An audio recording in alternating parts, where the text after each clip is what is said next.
Captaintitus, the John Warhammer of the Warhammer 40k franchise. You might have played him in Space Marine 2, seen him on your telly in Secret Level, or he might just remind you a bit of your dad if he was wearing power armour and was just a bit more mad than usual. Regardless, he's got a fancy new model out for the end of edition 500 Worlds campaign, and whilst I think it's really cool, he's got his mates, he's got a big fancy cape, the Titus I know and love is chainsawing things in half, and this one kind of looks a little bit like he's waiting in line in the bank.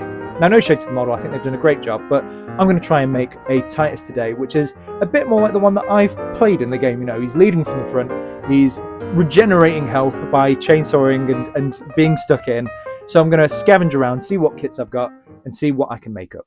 The desk here is going to be christened by a whole heap of things that I found in my sprue and bits boxes, starting with the character encyclopedia. It's got a Lieutenant Titus hidden within its depths. Then after chucking the book, I'm left with the sprue, which has got his head and his iconic kind of chest piece with the big Ultramar symbol, and I'd really struggled to make that other. This guy is quite a rare little model that I've had for a while, and I've been waiting for an opportune moment to use it. And I think this will be perfect. So I've put the two sprues next to each other. They look like they will absolutely work for what I want. So I've decided to snip some of the bits out and start assembling it really slowly piecemeal. Now, after removing any bits that stick out unnecessarily, I've decided to remove the arm with a scalpel, and I've started to really carefully slice off that belt. Now, I've only got a single one of these models and I'm not going to buy another. So I've very carefully got my knife, sliced it in really small increments until I was left with the torso here. Now it's time to chop down the legs of the other model, so the torso's got a nice flat plane to sit on. You can see I'm using just my hobby clippers here, and I'm carefully cutting down the bits I need before going in with my blade and really smoothing it down. This fits surprisingly well, and after a little bit of sanding here and there, it fits even better. I've assembled it with a little bit of blue tack. I'm going to try and add some other stuff to it. This massive chainsaw looks great, and I'm going to try to find an arm that will fit perfectly. I think this one was from the Jump Intercessors, and I've just snipped it down to size. Again, more blue tack, but it looks great. You get the idea. Now, one of the most iconic things about the new character is his big fancy cape. Now, I've been making Sword Brethren, realised this cape would be perfect, so I've cut it out and I've assembled it, and I think it looks wonderful. However, this little pouch here is kind of blocking it, so I fearlessly snipped it off, smoothed it down, and the cape fits much better. The Lieutenant's pistol fits really well, so I'm going to use that, checked with a bit of blue tack of course, and I'm happy. So now I've found a bolter from the Black Templars upgrade kit, I've removed the arm with a pair of snippers, and now I've got all the bits ready. Next up is his belt. I'm going to use the fancy paper I use for making banners. You can see how I make it here. I'm going to draw 5 uniform strips on it with a pencil, then I'm going to add some rivets by marking them out, punching a hole and then drilling through with a 1mm drill bit. Then with a really small dab of super glue, I'm going to carefully put the ball bearings in place, and before the glue's dry I'm going to seat them with the tweezers to make sure they're all flat and uniform. Now when the glue's dry, these are reasonably secure, but just for safety I'm going to turn it over and add some masking tape to the other side. Then I'm going to finally start cutting out all of the shapes with a really sharp knife. With these ready, I'm thinking of what I can use for the Ultramarine symbol on his belt. Now, this guy would be perfect, but I've already used him, so instead I'm going to take him off his base and grab some blue stuff. You can make molds and things with this, and it's really easy to use. All you need to do is pop it in some hot water, leave it for a little while, so maybe pick up your Switch and play Balatro some more, and then think about Balatro. And then after a few minutes, you can take the blue stuff out, and this will be perfect to make molds out of. You just get the piece you want, press it firmly against the blue stuff, and then when it's set, you can take the piece out, and voila, your mold is ready. Just before I use that, I'm going to make the Ultramarine symbol on his backpack. I'm going to use this bit from the 30k Praetor, this Ultramarine symbol from the drop pod, and just really eyeballing it, it looks like it'll work a treat. So I've cut them all out, snipped the skull off, placed the Ultramarine symbol on top, and then to round it out, I've got one of the skulls from the skull kit, and I've placed it inside, leaving me with all the plastic bits that I need. Now I've got my Milliput and green stuff. I'm going to mix these 50-50 as this gives me the best of both worlds, and then I'm going to fill the blue stuff mold with it and the back of the Ultramarine symbol. I've smoothed the belt buckle down with it and then made a long thin strip so I could start to make a laurel for Titus's leg. After cutting it down to size, I've placed it onto the model, I've smoothed it down with my sculpting tools and then used them to make little bits of detail and damage.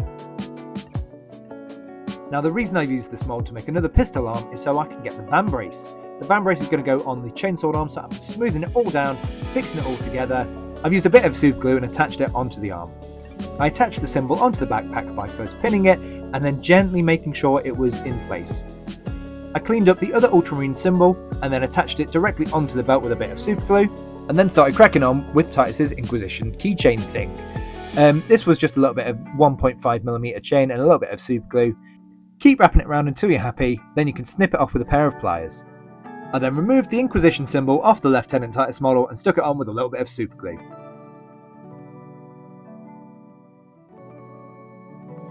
With a small amount of super glue and a toothpick, I'm starting to build up that belt by adding layer and layer sequentially and using tweezers to manoeuvre them into shape. When I'm happy and it's dry, I'm able to assemble the legs fully and then cut it down to size and apply it straight on with a little bit of super glue and that toothpick. Having a pair of small tweezers here is perfect because you can manoeuvre it into place and make it flush without having to get your fingers involved. I've added a small trinket onto the belt with a little bit of super glue. I think this is from the Indomitus chaplain. Now it's time to add the torso onto the legs. I've used a bit of green stuff here and you can see I've moulded it into place so it fits nice and flush. He's looking great already, so I've decided to stick on the other arms as they're ready, and I think this really rounds out the model, really gives me a shape of how he's looking. I've double checked that the cape fits over the arms, and it does, so I've stuck it onto the model too. After digging around, I found the stern guard cross as well. This will fit nicely onto the shoulder pads after I've sculpted the cape on. To make the rope that attaches the cape together, I've got some gardening wire, I've folded it in half, put it in my pin vise and just tightened it absolutely loads until it looks like rope. You can then cut this with some pliers, fold it and shape it to however you wish, and attach it with some super glue. At this point I'm looking at the cape and I realise it's not perfect, it's not what I want the cape to come over the shoulder like it's flowing over the shoulder pad. So I had to unfortunately remove the cape with a hobby knife and cut it down to size.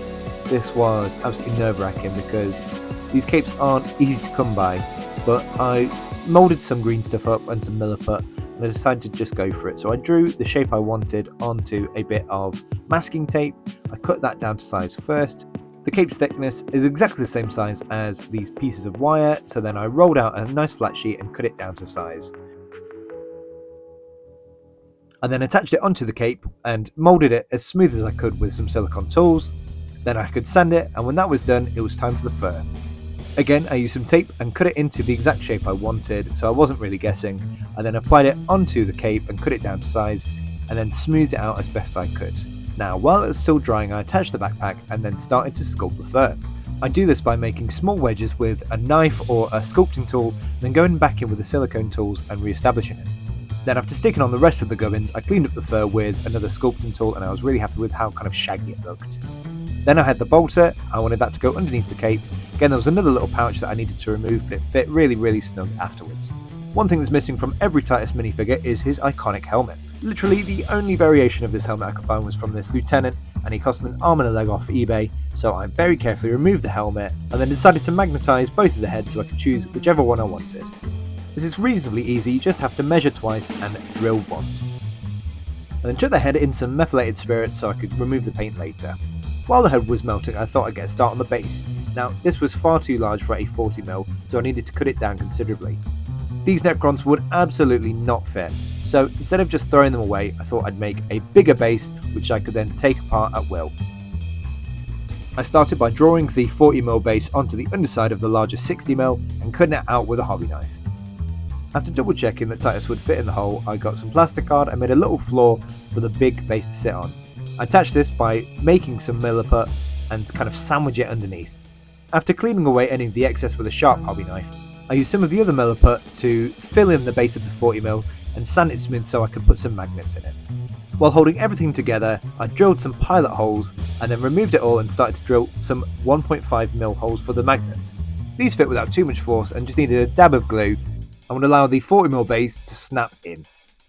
I decided to use a hobby saw and saw this in half so I could slot the model in really easy like so. This would allow me to use materials to cover up the seam and make it almost indistinguishable from two bases. After triple checking that they still fit together, I grabbed the two Necrons and stuck them on with a bit of glue. Realising these were quite fragile though, I decided to pin these and put them into the base.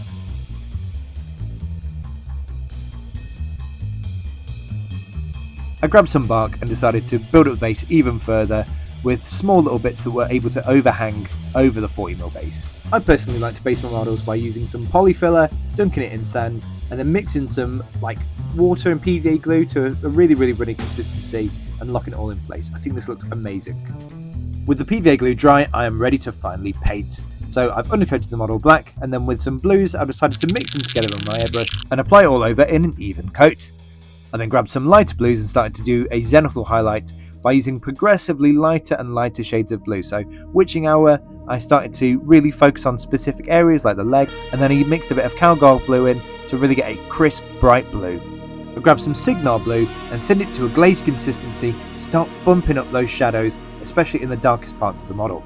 Then Black Legion was mixed in and applied into the really darkest recesses, like any of the battle damaged armour and between the plates. Cowgarl blue was next as a really crisp highlight for the blue. I'll go back and do a few more highlights later, but for now we're going to start painting the inside of the cloak. I used several different beiges and browns in different quantities to build up the colour subtly, and then used scorched earth to start building up any of the leather or metallics over the model. I started with the leather first and mixed in some red to bring some colour into it, before moving on to Mornfang brown and applying a little bit more of a specific highlight. Scrag brown was next to really make it punchy. Then I moved on to Tinny Tin for the metallics, before mixing in some Retributor armour in a 50-50 consistency and then applied it as a highlight. XV88 was next, and this was a great base coat for the fur. I wanted it to look different to the inside of the cape, so I gave it a wash of Tuskor fur before mixing Baylor brown into the XV88 to make a highlight. I shaded it with Seraphim Sepia before moving on to the outside of the cape with Galvorback red. This is a great colour but takes loads and loads of coats. I then mixed in some brown to add some subtle shading, and then started building up the colour by sponging on some bright red. I finished the cape off by mixing up a nice bright orange and adding some scratches. Corvus Black was used to base coat the chainsword, which was then highlighted with Thunderhawk blue, and then Fenrisian grey. Silver's up next, so I decided to use Lead Belcher, and over the brown built up a really nice bright silver. I thinned some Wildwood and then used this as a really dark wash, then bumped up the highlights with Stormhost Silver. For the two guns I built up a red and then washed it with Fire Slayer Flesh, which gives it a really nice dark earthy tone, with Blood Angels red to bump up the colour just a little bit more, and then a highlight of Evil Sun Scarlet. I wanted a different shade of red for the rope, so I mixed up a maroon and slapped it straight on. I then mixed some Wildwood and some Fire Slayer Flesh together and applied this to go into all the recesses, before I highlighted it with Tuskor fur and Evil Sun Scarlet. The eye lenses were painted in a similar fashion, except I used Skulky Yellow to add a dark highlight into the centre of the lens. I quickly painted all the other gubbins like the undersuit and the leather pouch, before mixing up a light grey to start building up the knee pad. After applying a layer of pure white star, I used Wildwood to build up those scratches again. Now for the transfers, and I've got these ultramarine ones here that I'm going to apply with the usual three. You apply a layer of varnish, cut the transfer out really carefully, soak it in some water, then you liberally apply some microset onto the area that you want to apply the transfer to. You remove the transfer as carefully as you possibly can and apply it straight on. Microset helps the transfer adhere to the surface that you're putting it on. After applying all the transfers you wish this way, apply microcell directly onto it, which helps melt through the paper and helps it adhere even better. The final step is to seal this in, and I like Storm Shield as it's matte. I always put some scratches over the top because it makes the transfers look even better. Now for every painter's favourite part, the face. I'm going to base coat this with a leathery Tuskor fur and Night Questor flesh, as I'll be able to highlight this up with light skin tones like Kislev flesh. All I'm doing here is sketching in the values. I'm not being too neat at all, and I'm going to go back in with some of that original. As we've not done too much work on the face, I decided to paint the eyes now with a little bit of dark paint first, and I always find it easier to then dot in 2 dots of white on either side. You can always tidy this up again with that dark skin tone, and I'd always recommend doing this before we apply the highlights like so. Then to bring in some warmth, I've added some Vulpus pink, thinned it to a glazed consistency. Then for the tongue, I've used Screamer pink and just blocked it in. I've also used this to block in the scar on his forehead too. After a final highlight, I've blocked in his hair with some dark brown, and I've painted the service studs with some silver. I finalised the armour with some Fenrisian grey in case I was a bit messy while painting all the other details, and this helps just bump up that armour just a little bit more. Time for the base. Now I've separated all the parts out, and I'm going to paint them all individually by mixing up a browny orange and base coating everything. Then I've used some light grey and stippled it over the rocks, then moved on to a scrag brown to build up that orange texture. After neatening up the Necrons with some brown, I used the OG combo of Tinny Tin and Lead Belcher to start building up a really cool metallic base before washing it with Battle Mud and highlighting it with Stormhost Silver. Then for the eyes I used some white star and some warp lightning contrast, and it was dead easy and dead quick. I built up the base colour once more with some scrag brown and some fanatic orange, and used some weathering powder to really seal the deal. For the final touch I added some tufts and weathered them with some of the powder, blocked in the rim, ready for John Warhammer himself.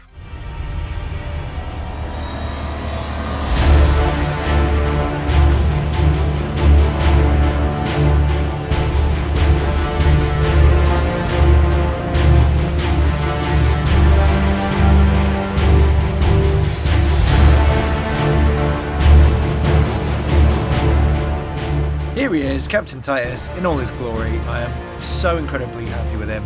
I've not been in an Ultramarine in absolutely years, and I'm so glad that this guy was the first. The base works an absolute treat. You can't even see the seam. I'm going to definitely do this technique again, and I hope that you guys enjoyed the video and are up for some more super loads of painting. Bye!